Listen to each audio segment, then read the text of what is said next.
Hello, I'm sure all of you can see me. I'm just waiting for Dr. Vibhuti to join us. There is some technical glitch here because of which he's probably could take a few minutes. Until then, I can see here Chandrani, Vaibhav, Swati, and Team SSR Forever. Welcome all of you, and thank you to meet you all. Very nice to meet you all. So we talk about what are our strengths, and we have been trying to explore. Just a minute, I think I got a message.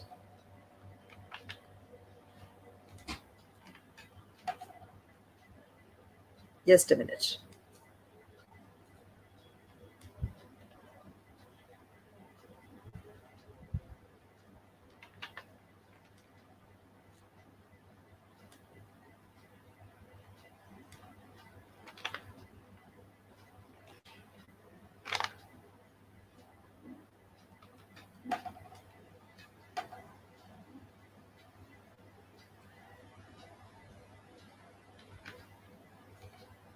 Okay.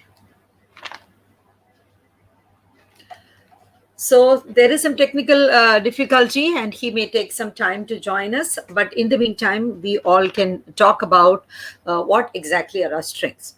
So today, what we thought is we have uh, Ramayana and Mahabharata, which have guided generations of people for years and years together. Like we all know that Ramayana was from Treta Yuga. Then after that, we have had Dwapara Yuga, and then we have had a Kali Yuga. So it has lasted for years, and it has been passed on from generations to generation, and then it has come to us. Okay, so it is itihas. It is not Purana. It is not literature. It is not mythology. It is not literature. It is Indian history. It is Indian history because it is a part of Indian ethos. Many people believe that what is not written in books is not history. Yes, of course, Ramayana is also written in books. And then there are questions like, is it true? Now, why there are so many variations?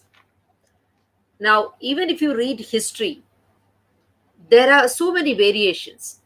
It depends on the historian from what is the perspective from which he looks at, right? So you see now today the present situation in India, right? How a person from one political party will represent the history is very different from how another person is going to represent what is happening today.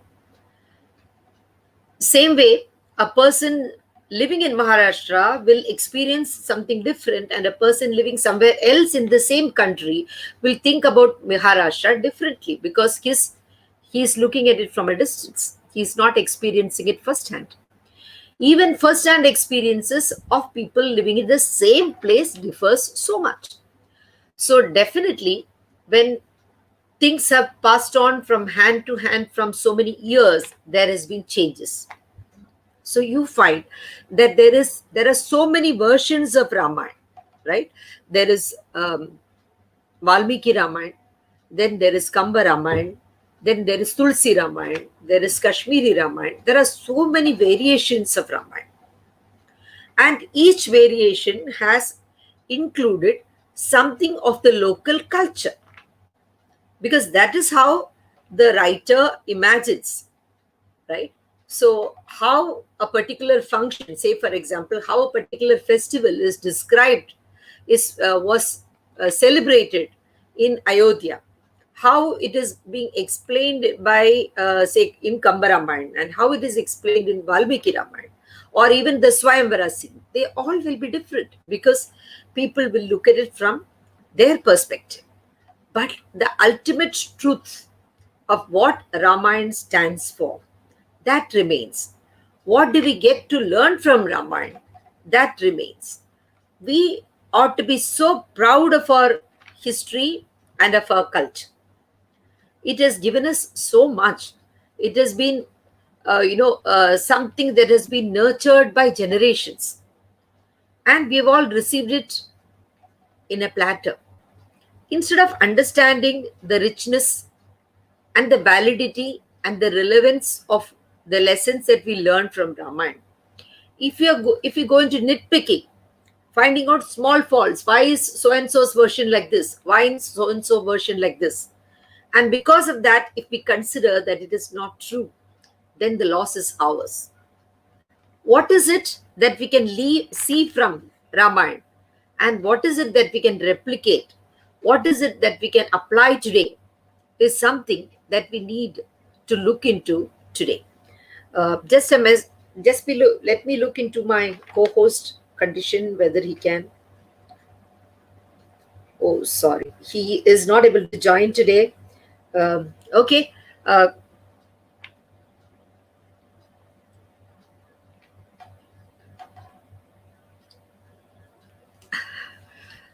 he is not able to join today. There is some technical issue, so his laptop was not starting. So he tried to log in through cell phone, but that is also not happening.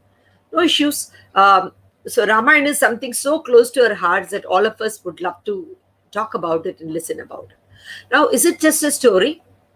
It's not just a story. There is so much of information about those generations, how they lived, their value systems, the challenges that those people faced in those times, whether it is from the economic conditions, whether it is because of the various countries clashing against each other, whether it was a geographical conditions, climatic conditions, all those things, right? uh, so we find that Ramayana has been contributing to our culture. Let us just see one by one what are the things that we can learn from Ramayana. Now, one is when we talk about Ramayana, we always hear that, the first story, it starts with Dasharath, right? So we start with Dasharath, and we know that he was a very successful king who was respected by the people, very healthy, happy, wealthy, everything. But there was an emptiness in his life. What was the emptiness about? The emptiness was that he did not have a child. There was no heir. And Ayodhya was ruled in such a beautiful manner that naturally all the people in Ayodhya were praying for a heir to the king. Why is Dasharath not getting an heir? So there was so much of pain and so much of anguish among the people. And Dasharath's only wish was, my people need to be happy. So for that reason, he wanted to assure that there is somebody to take care of them. There is a ruler from the dynasty to take care of them. So what did he do? He consulted the sages of his country, his guru, Agastya Muni. He consulted his family members, and they also suggested that you contact the Rishya Shringa.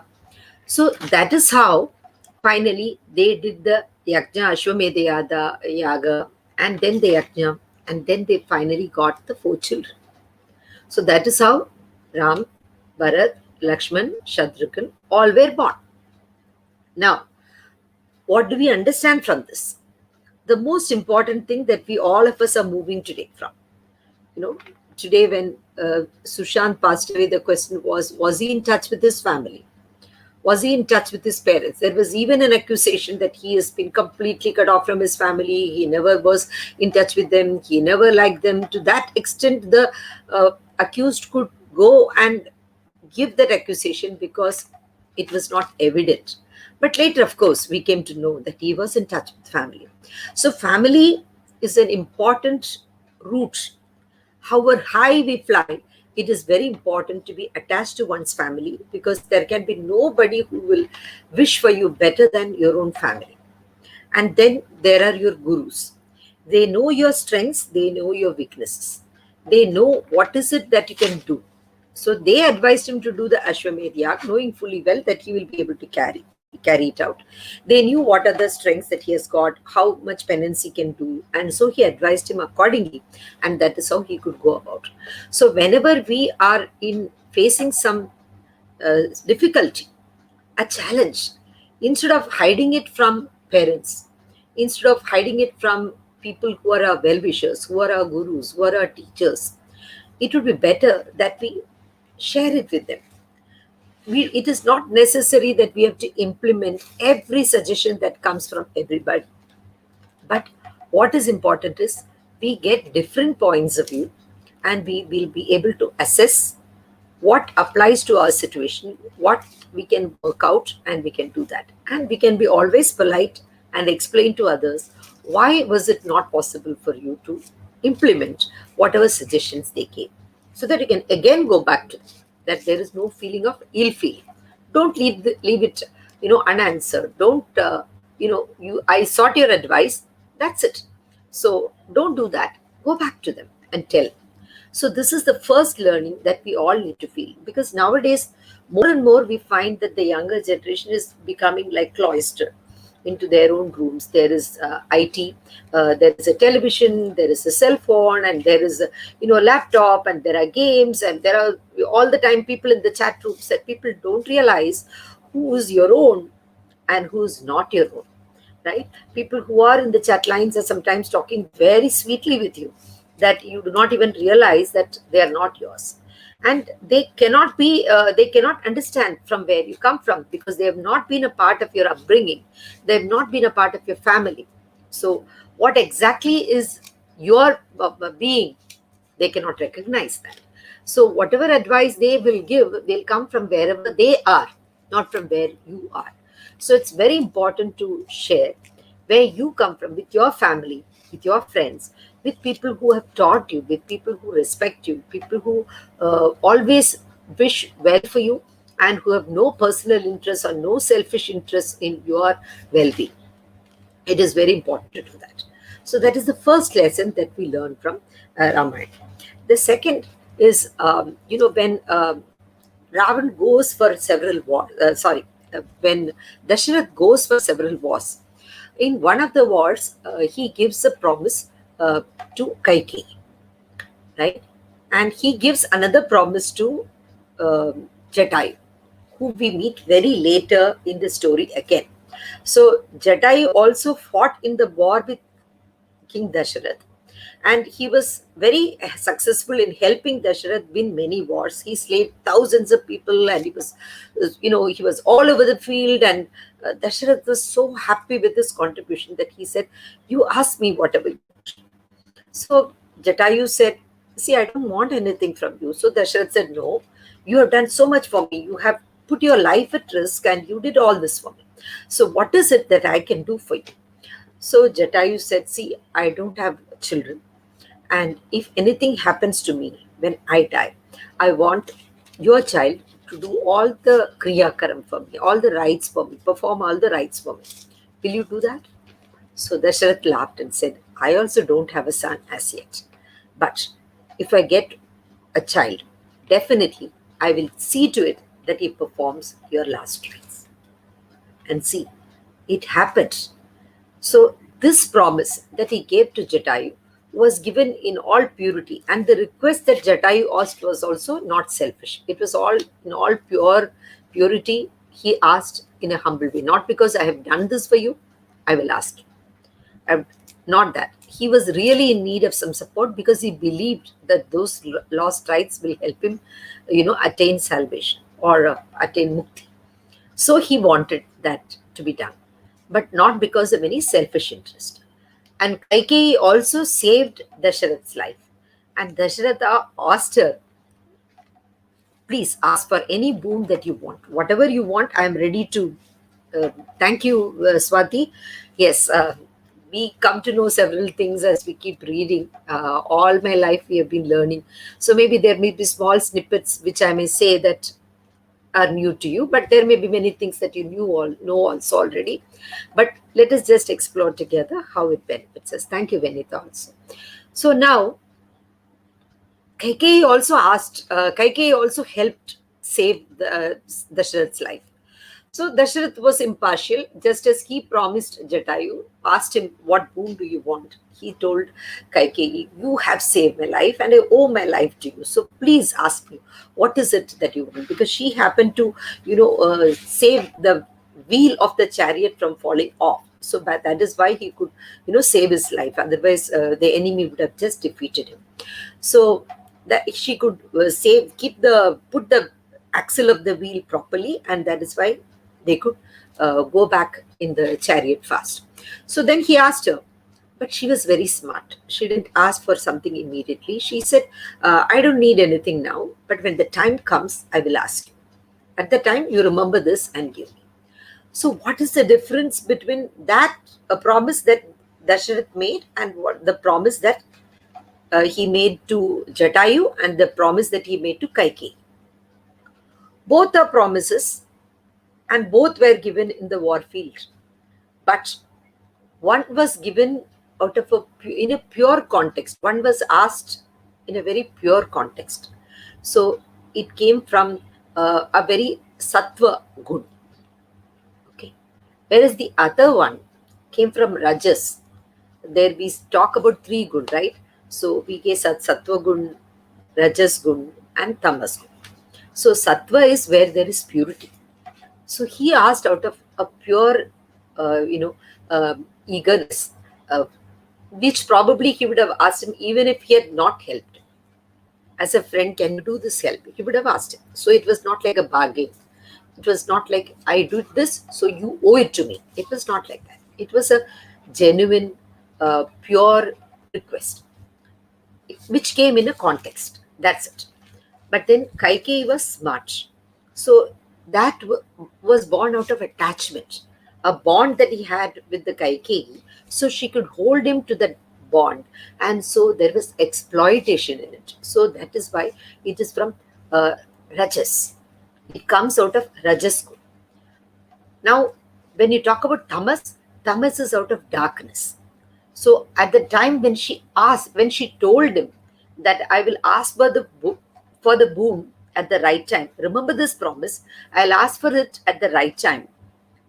That actually was born out of Tajas, where she was. It was not out of sattva. It was not out of purity. So it was born out of rajos, where there was exploitation because of bonding, because of attachment. It was born out of that. So she could take that liberty and tell him, I'll come back to you when I need something, I'll ask you. So then, but the time when she asked, she had moved from Rajas Gun to Tamas Gun.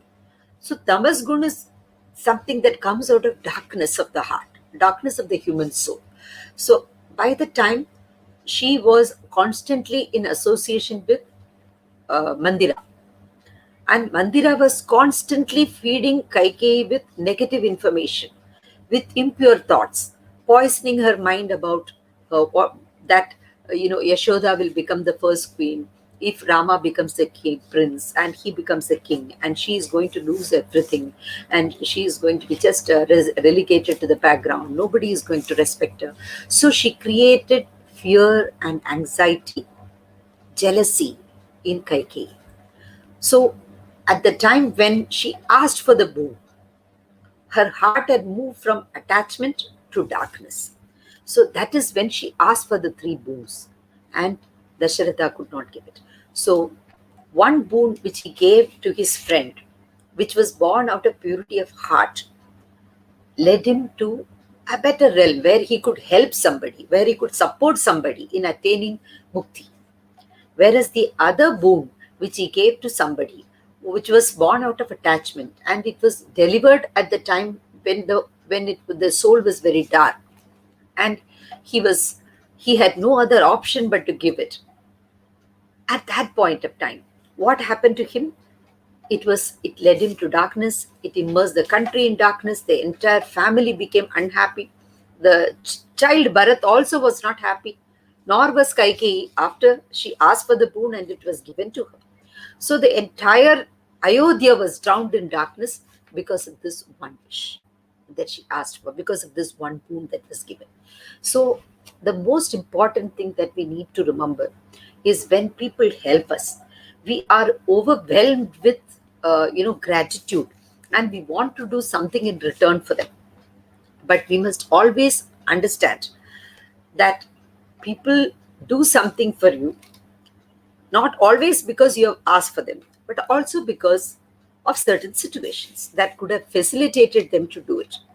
While we have to be grateful to them for it, we cannot completely submit our life to them for it, because of which all our life we may be subjected to certain sort of a slavery, and we may be tempted to do, or we may be compelled to do certain things which are wrong. We all remember Bhishma, right? So the promise that he gave his father, that he will never get married, and the sort of vow that he took, that he will never get married and he will always serve the country, and he will put the country above himself. That again was born of attachment, of rajas good. So that is why it led him to bondage. It did not free him. It led him to bondage. And all his life he suffered. And because of that bondage, the entire country suffered. This is what we see in Mahabharata. So let us come back to Ramayana. So now what we must realize is, in our life, people may do good for us, and immediately we need to thank them and do whatever we can for them. But let us not be tied down by promises, because we will be in bondage to them. Let us not do that. People help us out of their goodwill, out of their generosity, and also because there are circumstances that helps them to help us. We need to understand that. So while we should be grateful to the universe for providing that environment where that help could reach you, we also need to thank the individuals in, separately. But don't be bound, and don't become a slave to that sort of help that you received at one time when you needed it.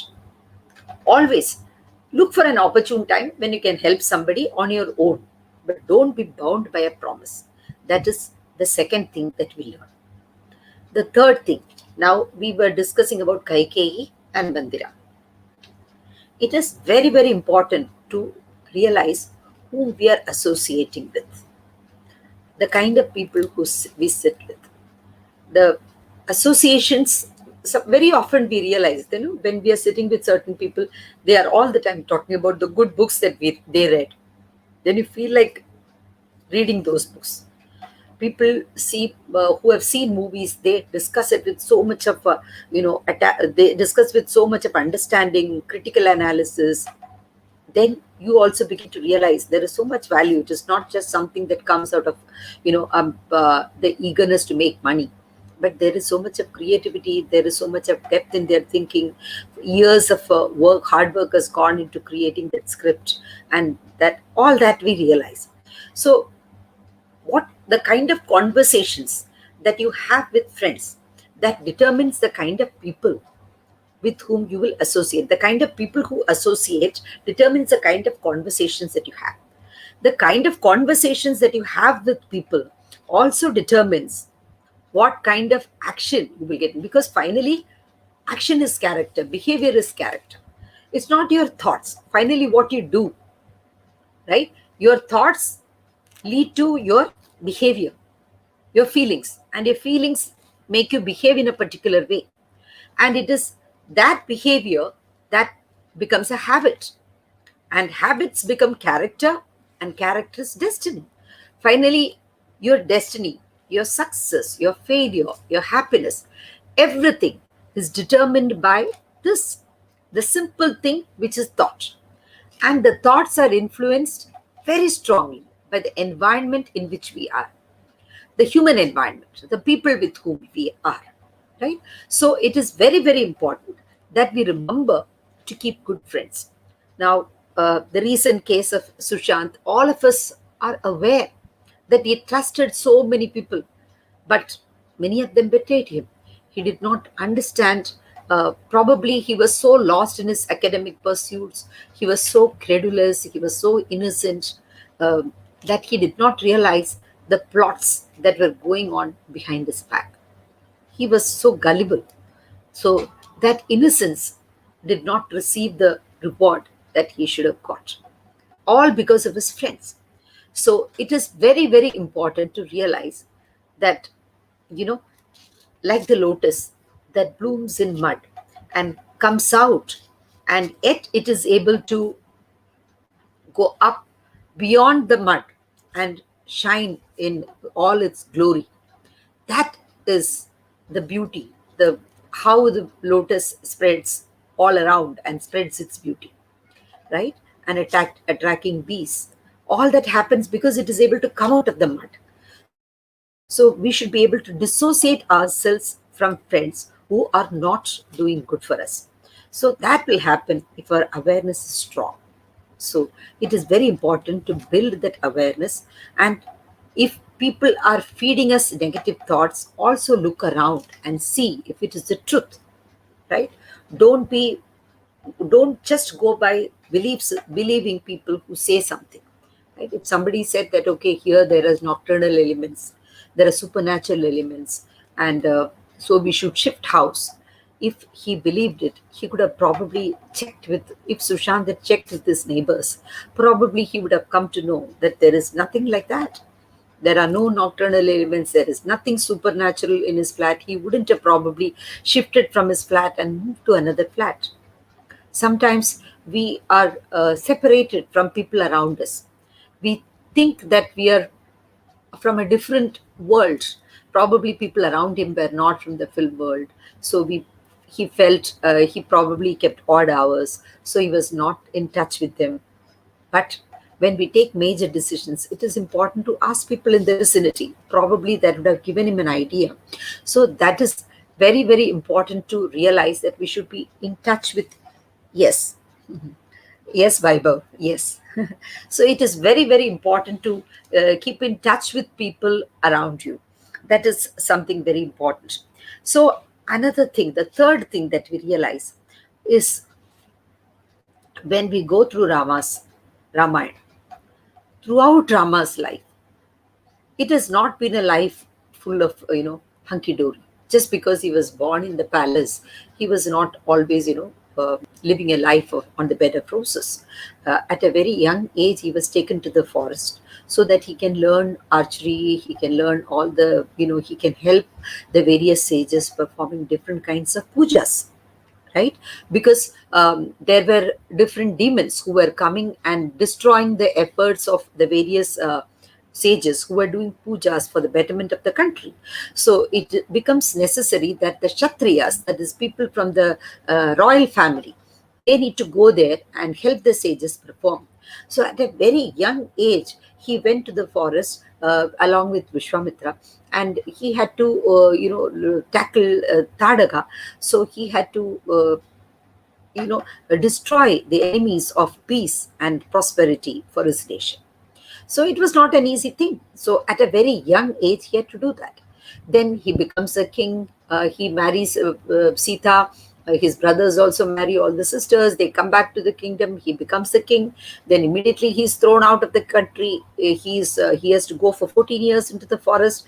So it is not like what we see in the Ramayana episode. It is a beautiful environment. Every now and then there are animals coming in. It is, you have to fend for yourself. You have to search for food every day. Life is not easy. And the weather conditions and the kind of clothes that you're wearing, just imagine. So it must have been so difficult. But Ram never lost his scope. He never gave up his practices. He never gave up his good character. He never became perturbed. He maintained his stability, the calmness of his mind throughout. Always he was respectful to elders, kind to his younger brother who accompanied him. People were ready to follow him outside the Ayodhya. So he stayed there until night so that people are all fall asleep. And then he moved out of the country so that people don't go out of the country. So he thought about the people who he was leaving behind. He realized that if all the people of Ayodhya follow me, then my father will be bereft of citizens and he will die in grief, which he did anyway. But he thought of what he was leaving behind for Bharat, for Shatrugna. So he said, I cannot do this for my brothers. So even if the entire citizens, entire country is ready to go follow me, I cannot do this. So he stayed in the chariot, and as though he was listening to their wishes, and after everybody went to sleep, he left the country. So much of thought for others. So throughout, you find that at no point of time did he curse anybody. He lost his wife. He was searching for her in the forest. He was asking every animal, every plant, every tree. He was asking, could you see, could you see where did my Sita go? But at no point of time he lost his temper. He never got angry with anybody. It was Lakshman who was getting angry with several people, but he always maintained his calm. And he never became a dark person. He never became despondent. He never said, oh, I have been such a good person, but life has treated me bad. So why should I be good? He never became embittered. He never became angry. So always he looked at people with a positive attitude. That is why he was able to see the positivity in people. He went to Gautam's ashram. He sees Akalya, and there is so much of compassion in his heart. That compassion comes because he didn't listen to the stories of all the people around. What did they have to say about Akalya? Many people said that he was an impure woman. That is why she was destined to, she was turned into stone. But his heart was filled with compassion for her, and he went and touched her, and with one touch, she came alive. So that compassion comes only because your heart is filled with the milk of human kindness. And that happens when you are not embittered about what happens to you. You accept everything with equanimity. The riches of a royal life, as well as the difficulties of life in the forest, both he accepted with equanimity, and he went around in the forest. So that is the beauty that we find. But you see today, people during COVID times, many people who are living inside their homes comfortably. I'm not talking about people who have to struggle for their life, who have to struggle for their food. They are busy struggling for food, and they have no time to go into depression. But it is the people who are living in comfortable four walls of their house, who have a laptop, who have a cell phone, who can call up people, who get upset. They say, oh God, I don't have a way of communicating with people. I'm not able to meet people. I'm not able to have parties. And they go into depression. Imagine. So why? That is because we do not have gratitude for what we have got. We do not realize the blessings that we have got.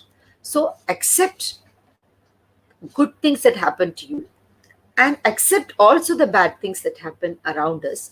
Because what will happen, there are many things that happen around us that we cannot change, but we accept them with equanimity.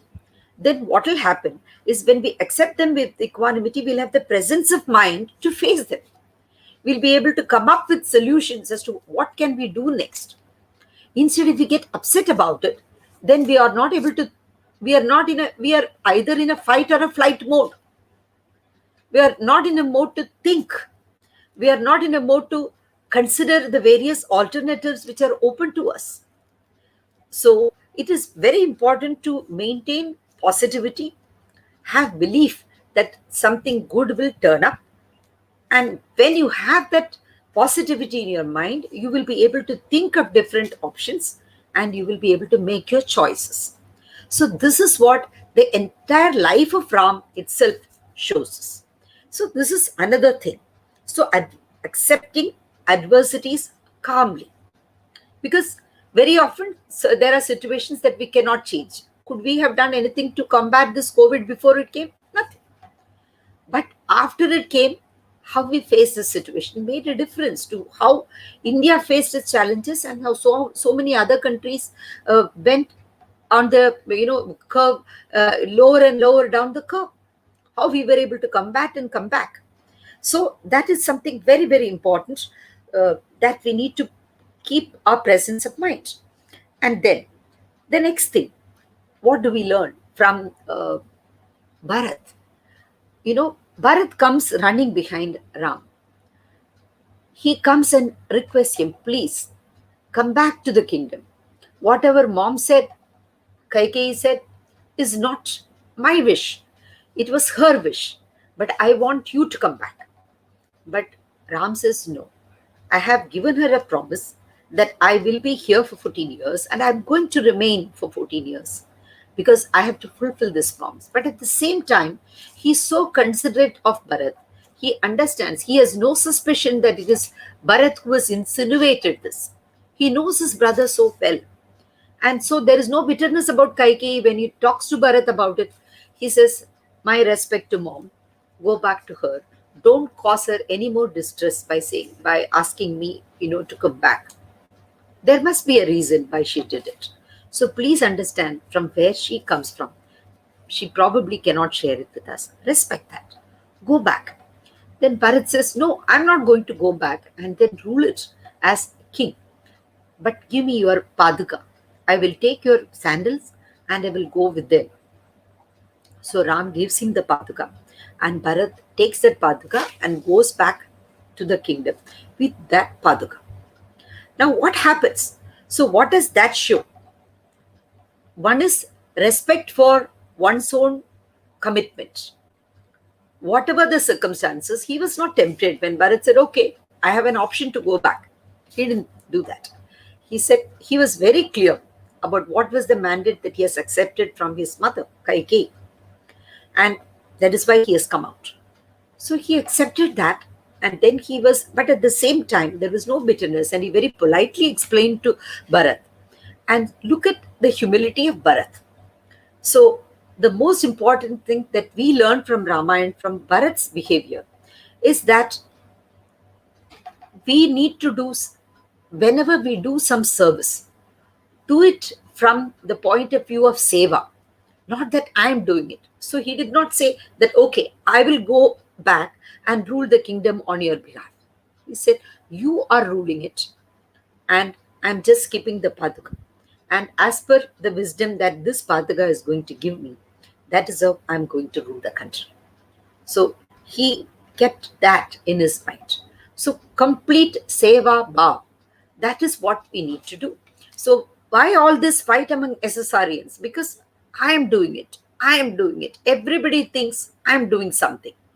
No, even an atom will not move because we want it. Nothing happens in this universe because we want it. Everything happens because the universe wants it. So it is very important to have that seva bhav. We are all just some small bubbles which are there in this universe. We will burst any moment. And on these bubbles, there is sun shining. At different points of time, there is sun shining and there is moon shining, and accordingly, the light emanates from us. And the time we burst, and we just become part of the universe. That's it. So it is very important to remember that, and that will give us humility. That humility of Bharat is something that another lesson that we need to learn. So the commitment of Ram, the clarity of vision that I have accepted this mandate, and this is the promise that my father has given to my mother, and if I break it, it is also like my father's vow has been broken. So I cannot do that. So he understands that there is a clarity of thought. It is not a very, adamant this thing. No. Mommy asked me to go, so I'm going. How dare she say it? No. It did not come out of that anger. It was not out of bitterness, but out of a complete devotion to his father. He says, no, he has given this promise to his mother, to Kaikeyi, and I've got to respect that. So I'm going to stay back, and that is how he comes back. So we need to understand that we are all simply caretakers. That is the feeling with which Bharat went back. So I'm going to take care of this country. I'm just a caretaker. You are the actual person who have the right and the responsibility to be the ruler of this country. I am the caretaker for 14 years until you come back. One day you are late, I'm just going to jump into fire and I will perish. I am not going to wait. That is the promise that he has taken from Ram, and then he goes back. So if all of us, whatever role we take up in our life, say this Justice for Sushant movement, if we all take it up with humility, that we are caretakers. I'm doing this because this role has been given to me. For example, I never thought that Varun was going to tell me that, ma'am, why don't you do something in the channel and keep people together, talk something constructive and positive. I thought, okay, he thinks that I'm capable of doing it, and I will do it. And I'm just the caretaker. I'm nobody. He has given me today, I'm doing it. If he tells me tomorrow, madam, for some reason we have to discontinue this, I'm okay with this.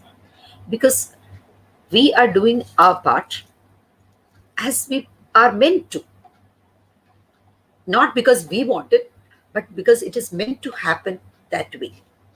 If we approach any role that we do in our life with that humility, we accept. Because in many things in life, we want to go ahead, want them to happen in a particular way. Maybe your career, you want to progress in a particular way, it doesn't happen. You may fall in love with somebody and you may want to marry that person, but for some reason it does not take place.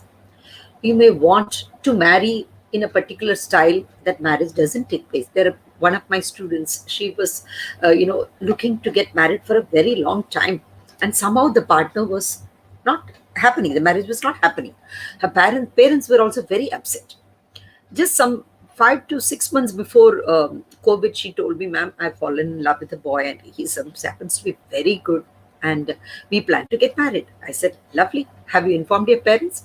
Yes, she said, we have informed both sides, but because he belongs to a different region, he's a Malayali and I'm from Uttar Pradesh, so there is a lot of resistance. I'm trying to make my people understand. My people have understood, but his people are not willing to understand, etc., etc.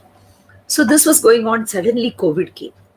So she calls me up and says, finally, both our parents agreed, but now COVID has come. So we can't get married at all. What to do? So I told her, what is important for you?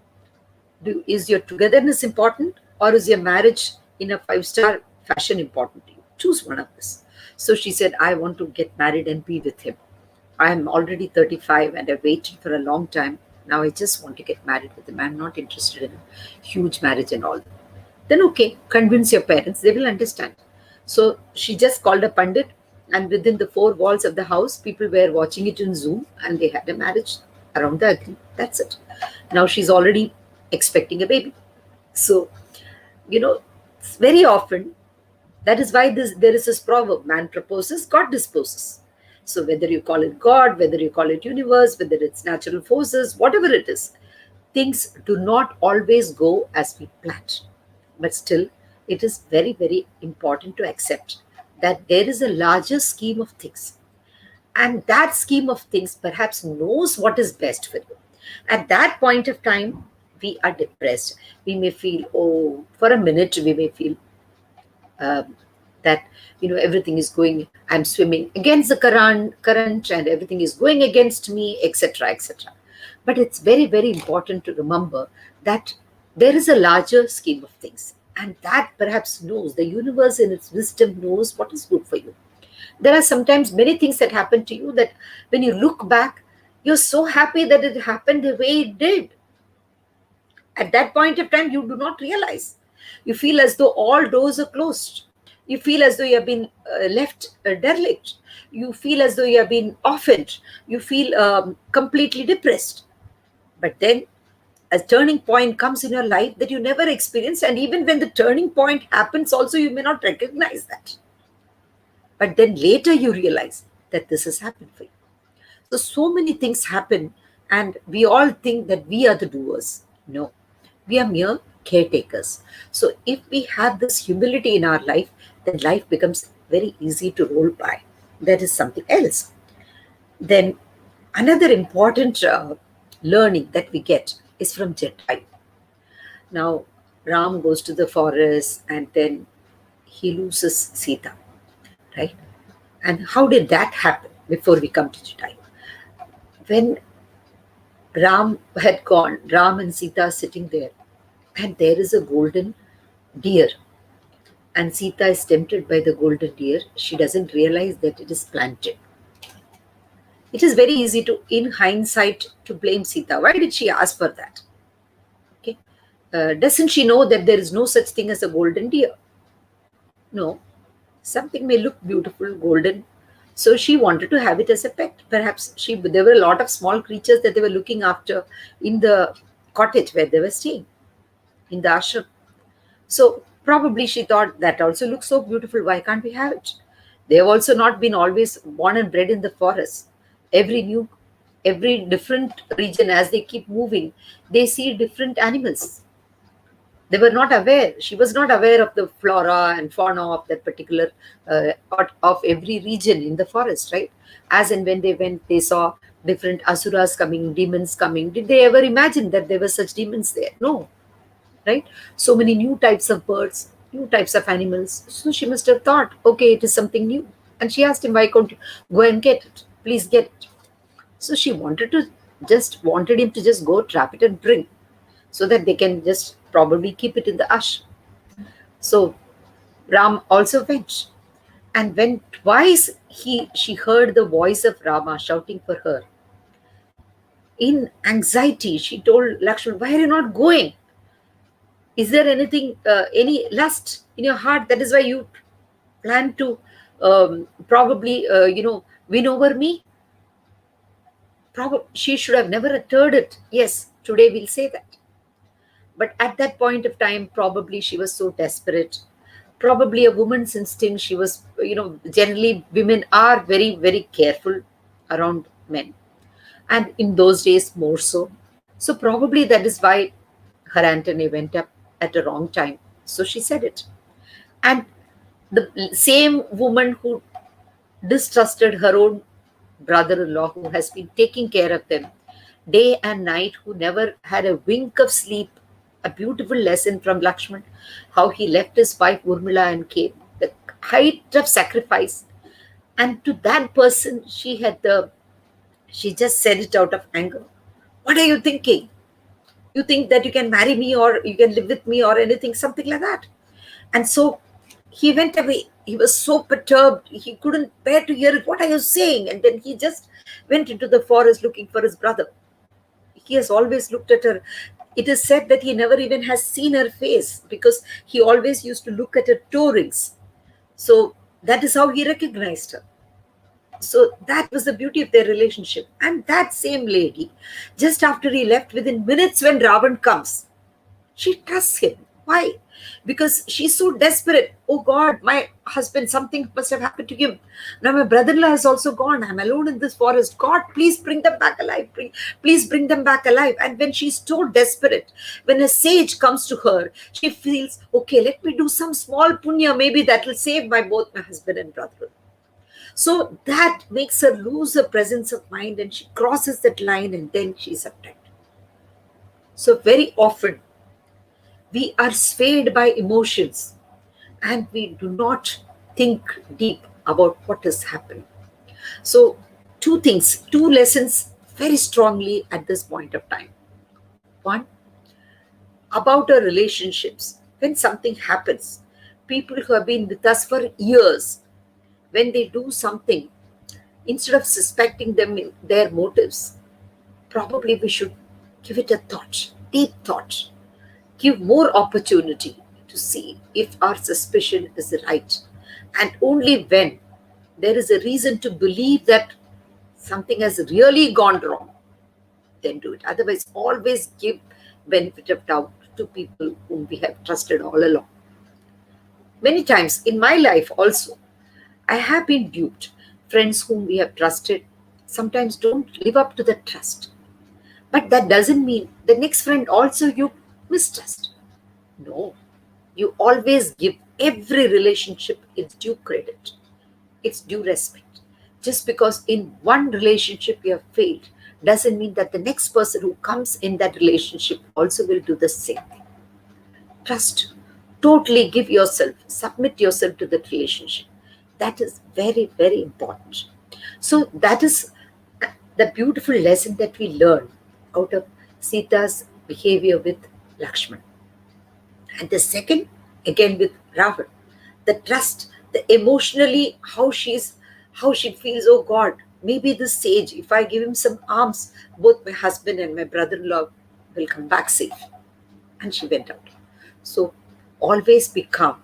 Don't, even in times of stress, when a person thinks calmly, he's able to come out of that stress. So that is something, again, very, very important for us to, another important lesson that Ramayana gives us. Then Ram and Lakshman come back and they find Sita missing. They walk around and then they see Jatayu. The immediate instinct of Lakshman is anger. He takes out his dagger and he says, "What? You must have only," because he sees Jatayu all in blood. So he says, "That must be Sita's blood. He must have probably hit her and eaten her away." Because Jatayu is such a huge bird and he thinks probably the bird has eaten her, attacked her. And Ram says, "No, no, no, no, no, wait, wait, wait." I can see compassion in his eyes. He has never known, he never knew that Dasharath and Jatayu were friends. He goes to Jatayu. He puts him on his lap and embraces him. And then Jatayu says, "Ram." And when Jatayu begins to speak, "I tried to save her and I failed in doing service to you." Who says like that? So much of humility. He is about to lose his life. And even then he says, "I failed you. I failed your father. I'm your father's closest friend. And now I'm about to lose my life, but I could not save your Sita." And she was abducted by a man. They went south. So he conveys, he has a sense of presence of mind to say the most important information, even at that point of time. And on his lap, he dies. So Sita, Ram, he drenches him in tears. Then he does all the rites for him as his father has promised. He did not know about the promise, but it happened. So he comes there, Dasharath appears there and tells him that you have to do the rites, and Ram performs all the rite as per one version. And as per another version, nobody appears, but Ram himself feels like he is my father, my father's friend, and I have to do it for him. And he has, sacrificed his life in order to save the dignity of my wife, so I've got to do it. So he does the last rites for him. From Jatayu, what do we learn? From Jatayu, we learn that effort is all that matters.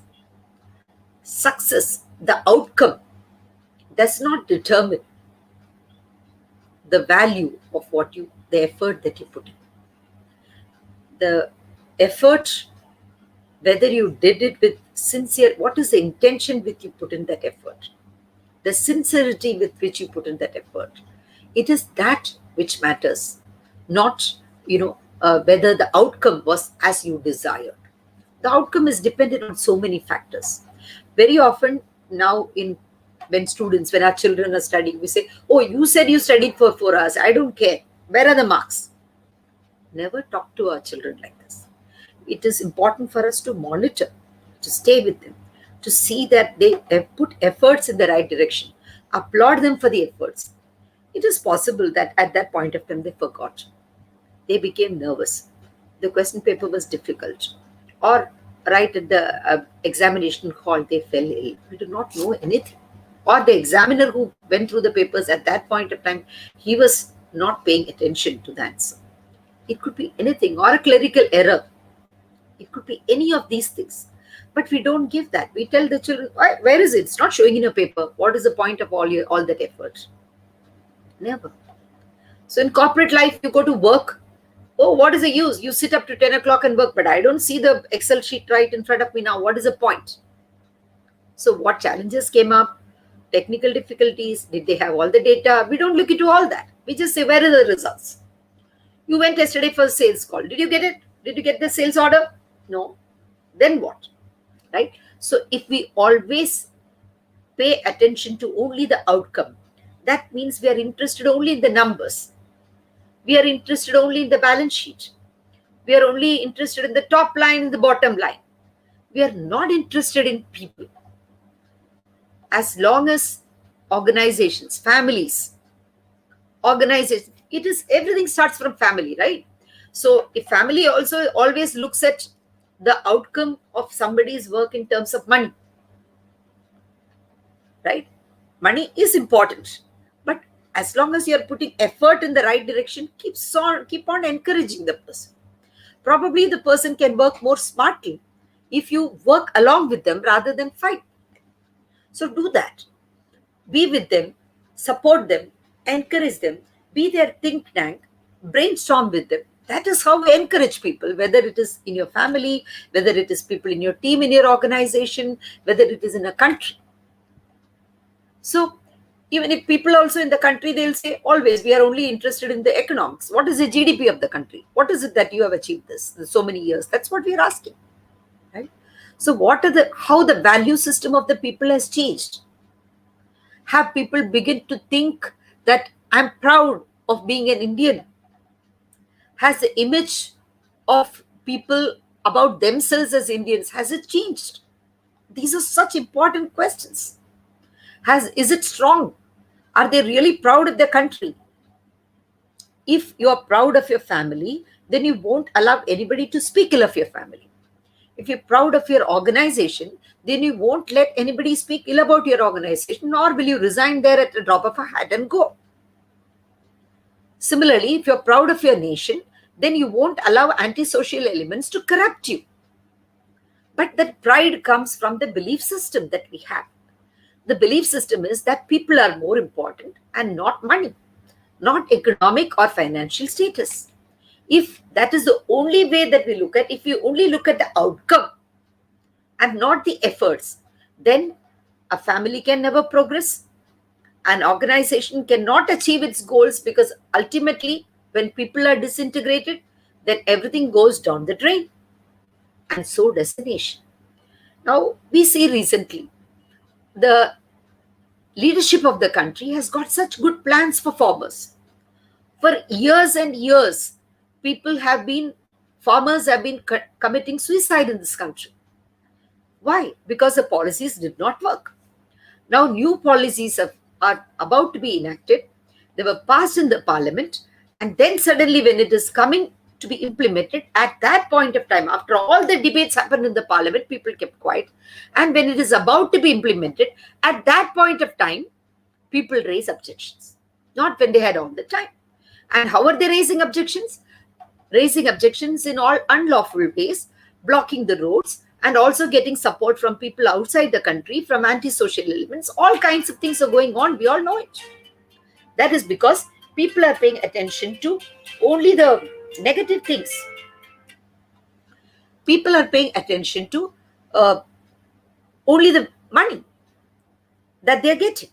They're not looking at the emotional value that this country gives. So if we pay attention to people, if we pay attention to building that character among people, if we see to it that all Indians feel proud of the country, if our education system is tuned like that, if our history is rewritten, if people understand that our history has been full of kings who have built our culture, who have been full of valor, whose understanding of science and architecture was very great. People from all over the world wanted to do trade with the country and did trade with the country. If we become proud of our culture, heritage, architecture, our defense systems, our education systems, and how the impact of foreign rules have impacted us, then we'll be able to rise out of that.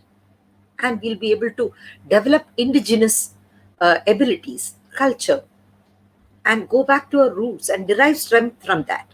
But if we give attention to only the money, only the outcome, then we will not be able to go ahead in our life.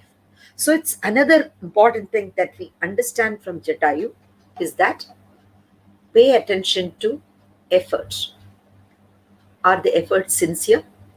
Are they coming from an intention which is pure, constructive? Then we can work around that.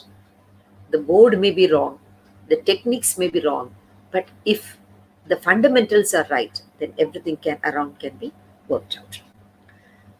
Then, the next thing that we come to is Ravan, the person who lifted Sita and went away. Now, Ravan had so many good qualities. He looked good. He was a very strong person. Definitely, that means he worked on his physical strength. He was a great warrior. Other than Bali, nobody could defeat him. He was a great warrior. And he had done a lot of tapasya and attained several boons. He was blessed also. But in spite of that, in life, finally he had to lose to Ram. Why? Because of two qualities that he had. One is arrogance, and the other is greed. Arrogance and greed, and the other is lust. So, all the other characteristics, like looks, we get from our parents. Education, again, because of the background, it becomes easier for many people. So, the because he was he could probably earn or learn or all kinds of warfare because of that. Similarly, he was also blessed in an environment where he could do a certain kind of different tapasyas because he came in contact with different sages who could help him do that, and his own determination was built on it. But his characteristic flaw was lust for women and also arrogance, which made him, disown or disrespect the advice that he received from his own wife, from his brothers, from his children. He never paid attention to any of that. He said, I know everything. So his arrogance led to his downfall. And because of his arrogance, he also felt, why not one more woman, Sita? She will definitely agree to be with me. So even though he had the curse that without the willingness of a woman, you can't touch her. He was so confident that even Ram's wife will finally fall a prey to him. And so he was confident that he would be able to lure her. And so he carried her and brought her. Look at his audacity. So, another important thing that we need to realize is develop good qualities. Understand what is bad. Stay away from influences that take you to these bad characteristics. If people talk all the time about, lustful conduct, do not stay in such company. People talk about these as their exploits, about having other women or attracting other men as exploits, as something successful. Stay away from such people. Read good books, watch good movies, good television serials, not those that talk about these things and make it mundane, make it as though it is normal to have these things. It happens in life. People do have affairs, people do drink, people do drugs. It's all right to do that. People do cheat. All this is very normal. So, what is abnormal? What is different? So, if we want to live a life of virtue, then it is very important that we stay away, and so that we don't, it is said that children nowadays, they have become less sensitized to blood. Why? Because they are playing several games where there is so many bloodshed. They don't even get afraid of guns. Why? Because they're all the time seeing that gunshot while they're playing. So they don't get all this, they become numb to those feelings. Those sensitivity is gone. So it's the same way our sensitivity towards loss of virtue becomes less and less as we keep on watching movies where there are more extramarital affairs, people having lustful qualities, and it is accepted in society as a sign of success. People smoking, drinking, drugs, all kind of habits as something have belonging to upper class society. It is considered as a sign of sophistication. Then we believe that it is right to do that.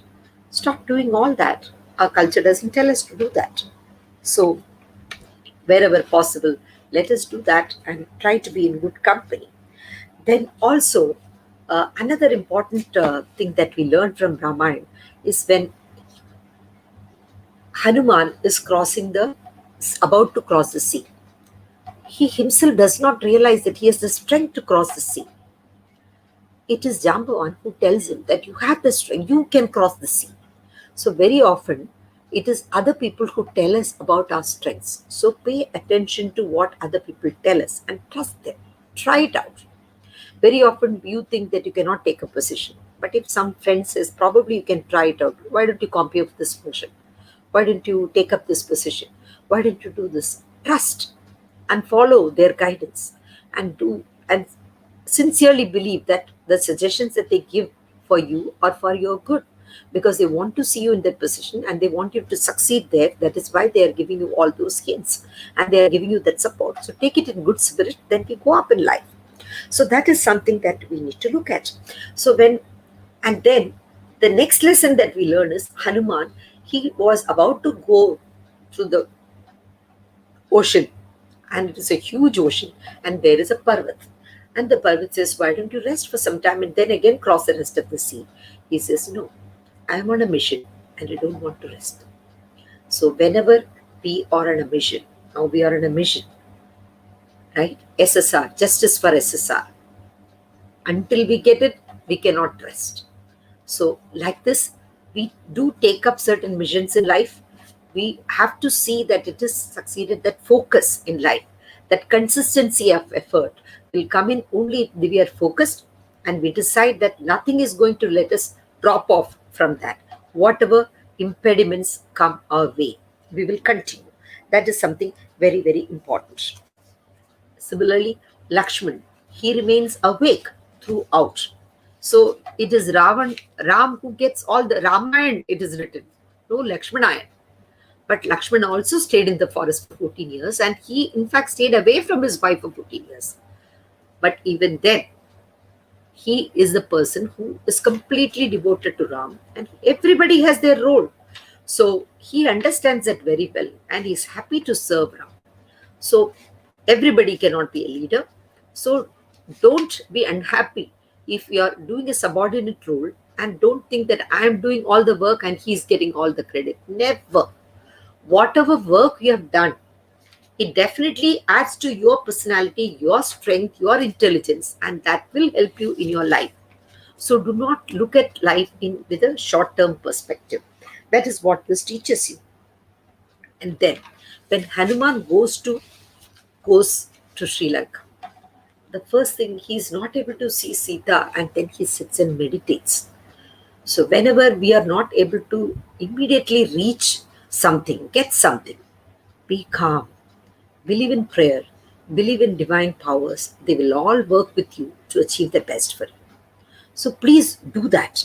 That is something very, very important.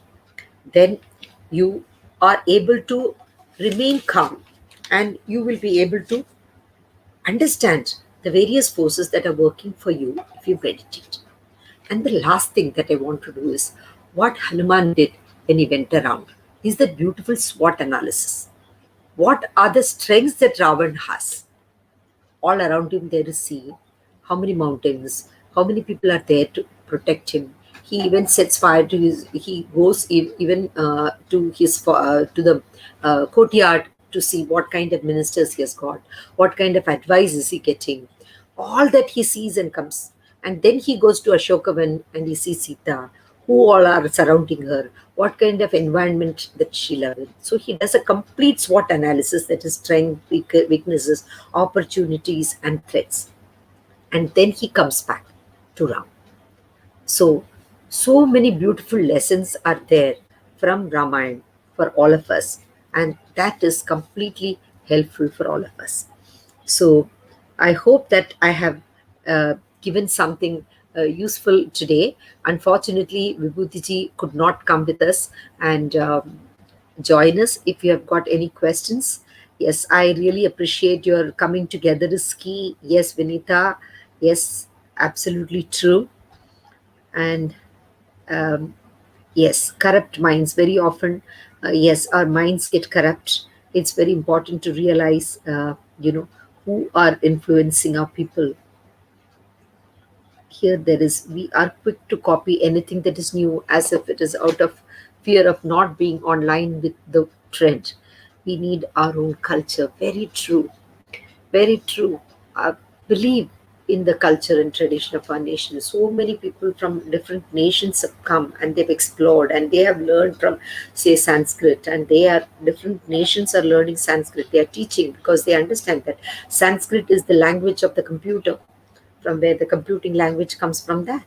So let us understand our culture. So I'm very happy for this opportunity where I could discuss with you, you know, about the benefits of, about what we can learn from this ancient itihas, that is Ramayana. I will definitely call it itihas So believe that it is history. Today, Google Map shows that there are certain kinds of stones which are visible in the bridge that went from, where which is supposed to have been used by Ram to cross over to Sri Lanka. So in several places, there are lots of archaeological proofs, evidences have been unearthed. But let us not go into that, because we are not interested in the facts. We are interested in the truths, as Sadhguru says. What is the truth of Ramayana? The spirit of Ramayana. The what is it? The values that we get from Ramayana, which are relevant to us even today. That is what we need to focus on. Thank you for this opportunity, and see you all. Bye bye. Probably on Monday, I'll come back with another series with another person, a very good speaker who runs what is known as the Jaipur Dialogues in India. And he is Sanjay Dikshitji. He is a very erudite scholar on different religions. So he will let us know what is the difference between Hinduism, Christianity, and Islam.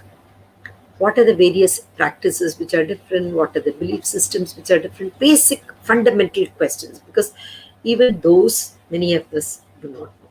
So he addresses them very well, very clearly. So on Monday we will have that show. The timing will soon be out. Look forward to all of you joining us. Thank you so much for this opportunity. Thank you, Varun, and thank you, Justice, for all. We stand for justice. Thank you, Team SSR. Thank you, Swati, Michael Collins, Benu, all the people who have joined us. Thank you so much. Bye bye. Good night. Miss you, Vibhuti.